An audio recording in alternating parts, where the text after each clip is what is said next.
Pourquoi est-ce que tu m'as fait venir? Pour te raconter une histoire, justement. Quelle merveille! Ce dessin, ces couleurs. Comment avez-vous fait? Qui est-ce? Dites-moi, qui est-ce? Lisa Gherardini. Et c'est l'épouse d'un marchand de soie, un certain Francesco. Mais quelle beauté!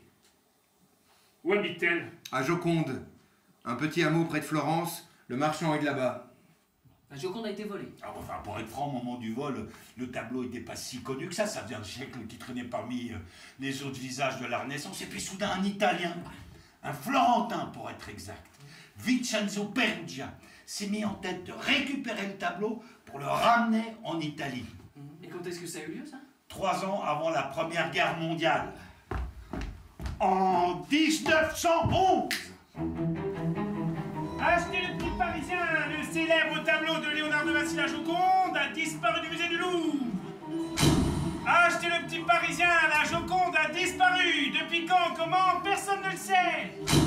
Achetez le petit Parisien, tous les moyens seront mis en œuvre pour la retrouver, par ciel, par terre ou par mer. Achetez le petit Parisien, le célèbre tableau de Léonard de Vinci la Joconde a disparu du musée du Louvre. Écoutez, mon père est intransigeant, on ne l'arnaque pas. C'est le plus grand spécialiste au monde de la Renaissance. Ouais, pourquoi croyez-vous que j'ai fait appel à votre maison? Votre tableau est Renaissance? Mieux que ça. Renaissance italienne. Manet? Mais non. Delacroix?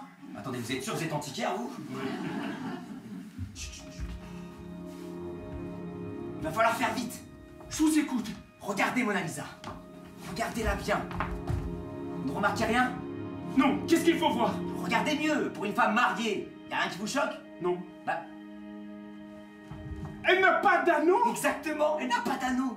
Donc, si c'est une commande de Francesco di Giocondo pour peindre sa femme, pourquoi Léonard n'a-t-il pas mis cet anneau? Bon, Giuseppe fait un effort. Parce que pour lui, c'était trop douloureux de se la représenter. Mais mariée! Et il a pas oublié! Mais enfin! Un homme qui a inventé le scaphandre, le parachute, un homme qui écrivait à l'envers pour cacher ses inventions. Vous croyez vraiment qu'il aurait oublié un tel détail, un anneau de mariage? Ben non, c'est impensable. Ah bah, les Italiens en ont profité quelque temps avant d'affréter un train spécial pour la rendre à la France, où à son retour, elle a été accueillie comme une reine.